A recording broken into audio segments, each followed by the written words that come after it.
selalu diingatkan Allah saja, Allah, Allah, Allah, mengajari dia Allah, Allah, Allah yang dibicarakan, agar memang hati itu terikat untuk Allah. Ruhani kita itu mikirnya hanya Allah.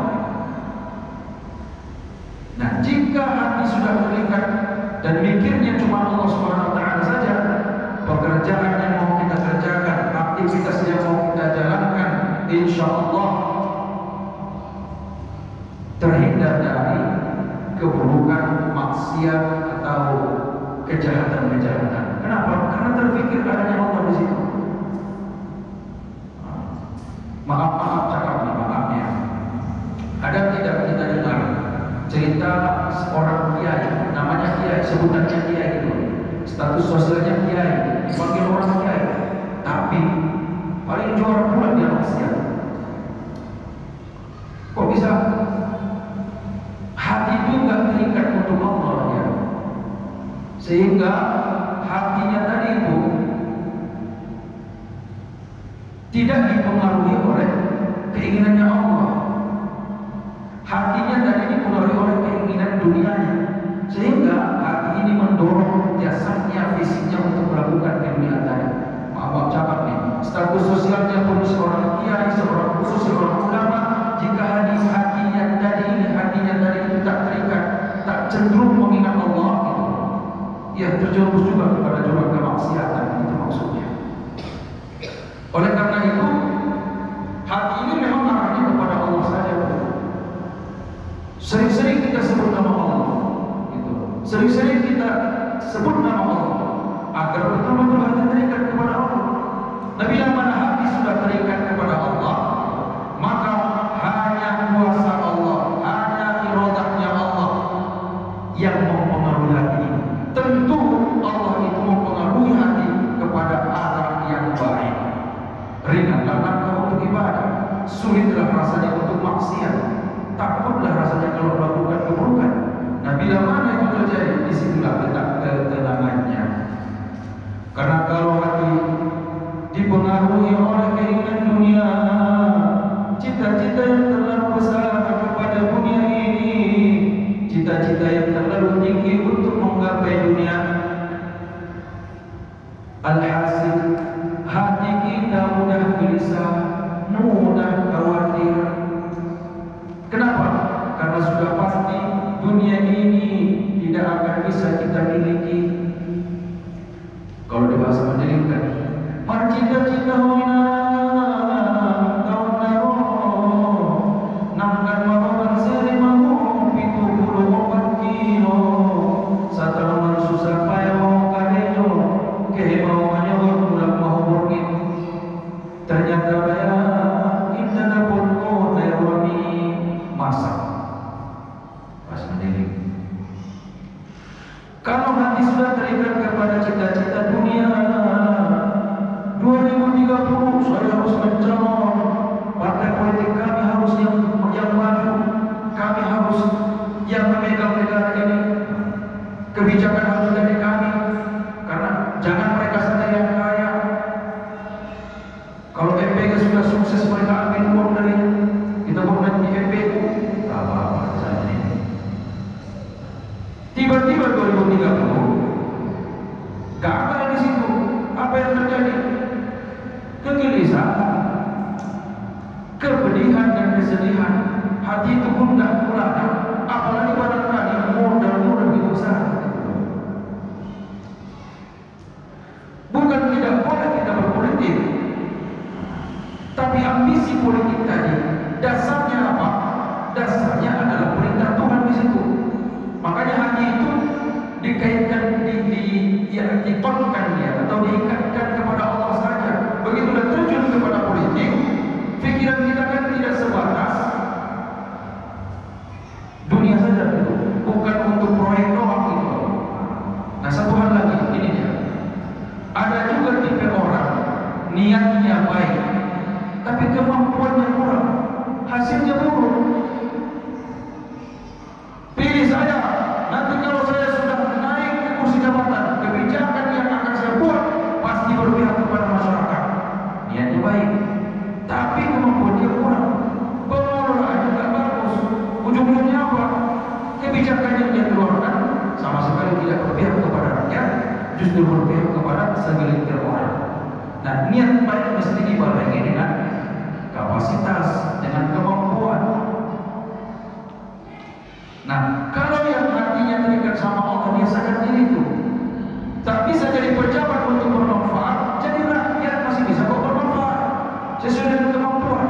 Yang penting Tuhan suka sama kita, karena memang tujuan kita untuk Tuhan, untuk Allah Subhanahu wa Ta'ala. Itu ya Pak. Ala bidzikrillah tatma'innul qulub. Makna ini, ingatlah bahwa dengan mengingat Allah hati jadi tenang. Maksudnya kecenderungan kita itu adalah untuk meraih ridho Allah Subhanahu wa Ta'ala. Hati bakal tenang, enggak ada cemasnya. Begitu musibah datang, innalillah, ngapain mesti cemas? Begitu cita-cita enggak tercapai, Allah yang kasih kehendak. Kalau berhasil kata Allah berhasil ya, kalau tak berhasil kata Allah tak berhasil ya. Mungkin analoginya dengan kehidupan sederhana kita.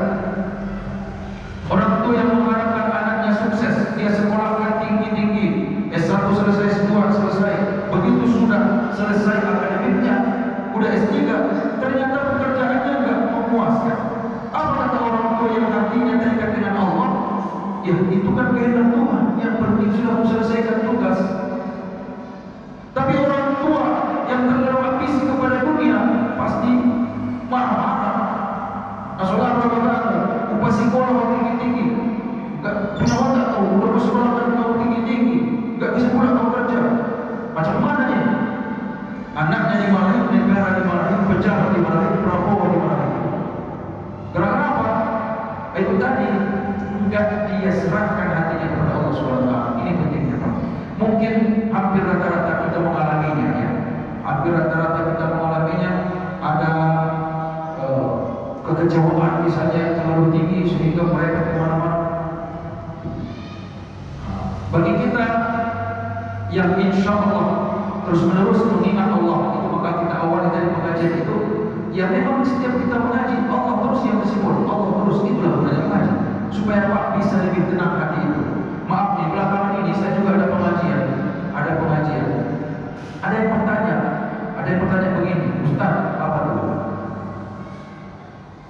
Kita bicara soal ghibah tadi. Kalau rakyat menghibah pejabatnya atau calon pejabatnya, boleh tidak Ustaz? Karena kalau nggak digibahin dia, banyak terus yang memilihnya, akhirnya rakyat juga yang derita. Menggibah dia kan menyebutkan keburukan agar rakyat tidak memilihnya, supaya rakyat selamat. Oke, ya saya jelaskan jawabannya di pengajian itu. Pergilah pembahasan ke MPG juga. Kalau MPG itu gimana Ustaz? Itu nggak ada fokusnya, macam-macam namanya. Udah bahas politik, nggak selesai-selesai kami. Akhirnya pengajian itu dihentikan. Akibat apa? Udah bahas MPG ini. Yang saya perhatikan dari jamaah, salah satu jamaah yang bertanya ini, memang udah benci kali dia membahas itu. Udah benci kali dia menyampaikan tentang MPG tadi. Gak ada yang betul itu, gak jelas itu, kemana-mana bahas itu. Nah ini maksud saya, kalau itu sekedar di luar saja, silakan. Kita yang bernegara, bahkan yang hidup di dunia ini, zahiriyah doang, zahiriyahnya yang diperbaiki. Begitu sudah bicara lebih dalam, jangan sampailah pembicaraan itu masuk ke hati, itu maksud saya. Silahkan benci tapi di luar. Kalau di hati, biarkan aja situ. Orang dunia ini nggak bakal bisa seperti yang kita harapkan, tak bakal dapat seperti yang kita inginkan. Pasti selalu ada kekurangan.